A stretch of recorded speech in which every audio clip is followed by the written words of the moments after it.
Still Breakfast Central on News Central. We go straight to our Wellness Wednesday segment and all about improving our mental health awareness. Staying healthy requires more than just getting it fit and, eating clean.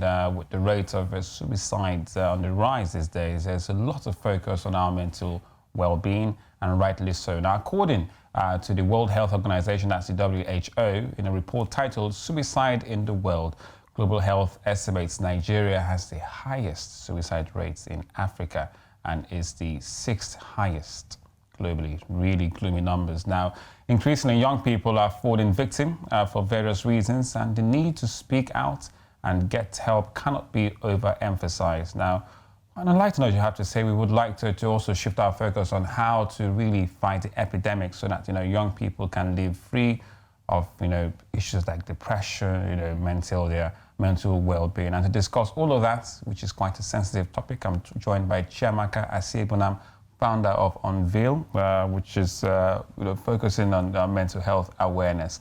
Now, Chiamaka, welcome to Breakfast Central. Good morning. Thank you. Tell us about, mental health and the need, for this awareness.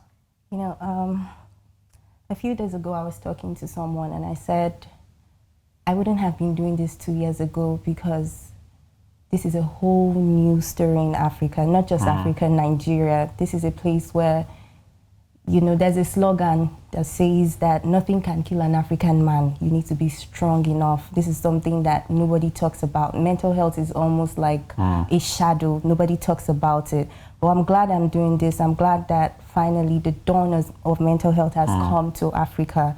I'm glad that there's awareness. I'm glad there are people that advocate for mental health, not just me. I know thousands of other people that do it. So I'm really glad that we're doing this. I'm glad. Tell us about Unveil and how it goes about. How did it come about, Unveil? Unveil is my brainchild. That's what I call it. It started from the need to create an environment or create like a body where people can come together and talk about how they feel, their psychological welfare, without any fear of stigma or anyone feeling like their feelings are not valid enough. So we want to create a platform where I can easily walk in and tell someone, you know what, I feel like this and I'm not scared that I feel like this. I can open up to someone and say, this is how I feel and I think I need help. I need to get the necessary help. So basically what we do is have people come together. We are not a structured organization which offers that. So what we do is more like first aid for mental health. So we want you to open up. That's the first thing. So our slogan is to speak up.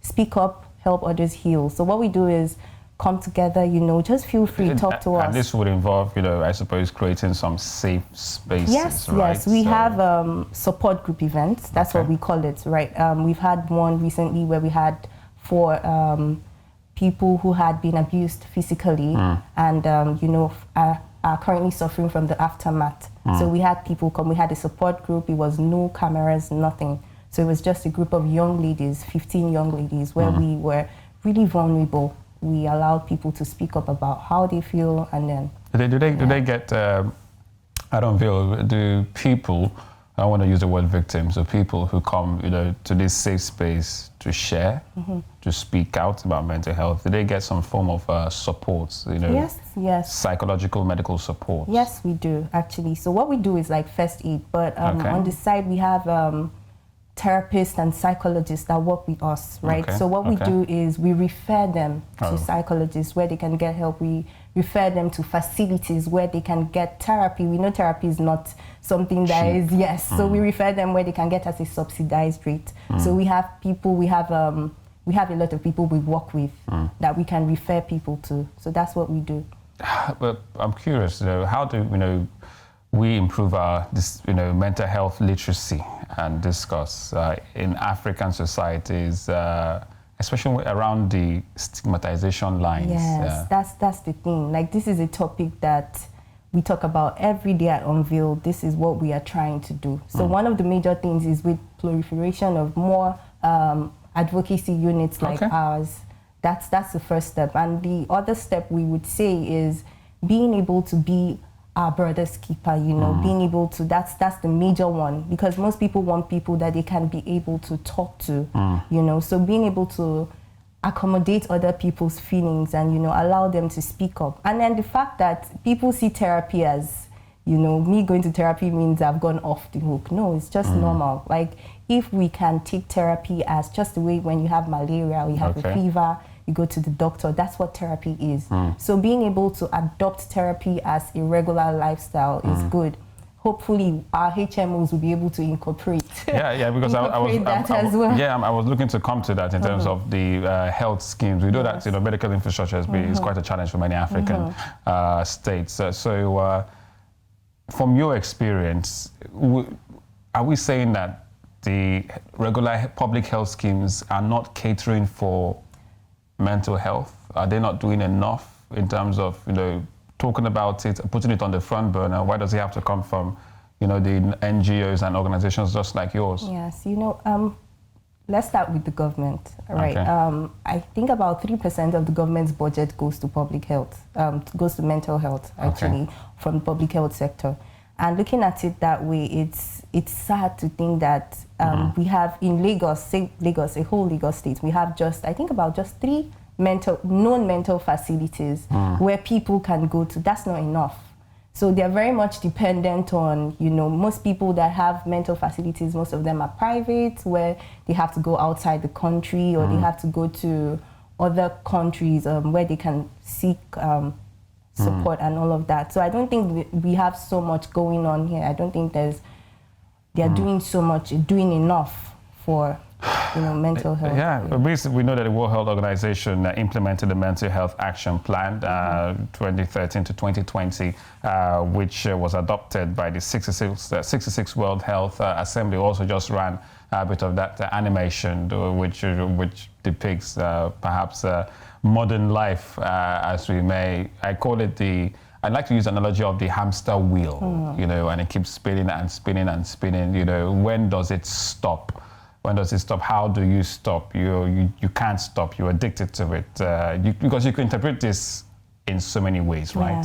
Yes. And a safe space is where you can just go and let it all out without necessarily losing it. Okay, let's listen to this one and we'll come back. All right, okay. Just to move forward. So how do people respond to mental health issues traditionally versus the modern day? I know that for Nigeria, we're quite a religious society. Yes. So do you experience that? Yes, I do, actually. I have a lot of people that would say, when they come to me based on referral, they will say, I had say something as little as a panic attack. Or I met someone one time who had a bipolar disorder and was locked up at a pastor's for close to 2 weeks. It was sad, but also very funny, because describing the scenario actually really hurt me, because I thought you can get the help that you deserve. Like you said, Nigeria is very religious. It's a country, and I don't obstruct that. I mean, to some point, we need to connect with our inner spirituality, which is amazing. But you need to know where to cross the line between that and actual needed help and seeking help. Yes, exactly. Sometimes, these mental illnesses require that you are on medications, right? Yes. Constant supervision, maybe not extreme, but also a bit of monitoring. I'm also interested in looking at, some of the figures we talked about while introducing this segment about, Nigeria being 6th overall globally in terms of suicide rates and number 1 in Africa. Most of these demographics are young people, with lives ahead of them, ending it short due to some issues that will be linked to mental health. So why do you think that is? What are these pressures? Where is this coming from? We can't ignore the fact that our society has really failed us to a very large extent. So I was placing Is it just social? Okay, go on. I was talking to someone and I said, imagine having an empty bottle of water. Okay. And then you pour water into it. You keep an empty bottle, right? And you keep pouring water into it. And after a while, it overflows. So that's how we are as humans.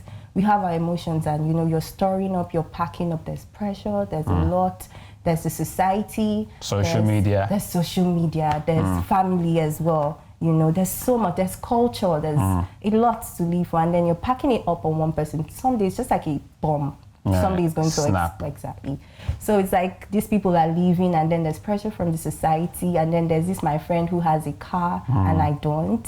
and there's a time frame for our goals as well. So basically, there are lots of triggers. A whole lot. And one other is cultural factor, because we have, in Africa, we have this thing where we say, a man or men, especially with the males, we have this thing where they say that you don't see men cry, or you have to be strong enough as a man. So everybody has this logo, na man you be, They have this thing. If we look at some of the figures globally, the suicide rate is more amongst men. Exactly. So there's this thing with men where they have to not really express their emotions, and they bottle it up. And then you see young men out there who just tend to bottle up their emotions a lot and not want to express it. These things are packing up.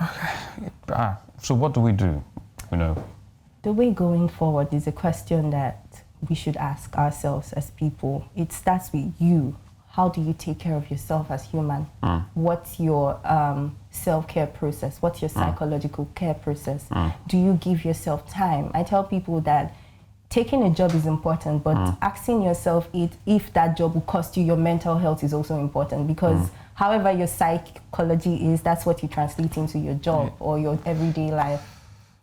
So it's interesting because you don't have a medical psychological background, no, right? I don't.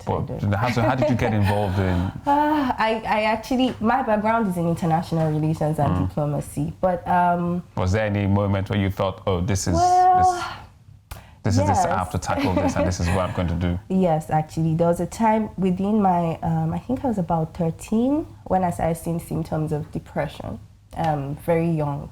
And did you diagnose yourself, or? Well, I took a test. Okay. Okay, so there was this test online. I took that test. That was a long time ago. And you realized? Yes, and I saw the steps and I ignored it, This was a time where you have to pray, and coming from the kind of family I come from, I can't tell my African mother that I am, so I just so when I actually knew that there was a problem was when I think I was in my second year in the university, and I was talking to someone, and he was praying for me, funny enough, and he said, "You're depressed." He said, "You are depressed." I was wondering, I was like, okay, so depression is not something that you just throw at someone like that. So I said, I actually cried. I felt bad because I felt there was a truth in what he was saying. So I went back and I talked to this therapist friend, and she said she was seeing signs that it could be, and I would have to come to the clinic to. That was something I was scared of for a very long time. So she advised me to take a break from everything I was doing, and actually give time to therapy. Which you eventually did? Yes, I did. And you feel better after? Very much, very much. All right. Well, thank you. I hope your story and your work will inspire others out there. Thank you so much, Chiamaka Asiegbunam, for coming on the show from Unveil, and keep up the good work with mental health campaigns. Well, if you enjoyed watching this video, click here to get more of it, and don't forget to click here to subscribe.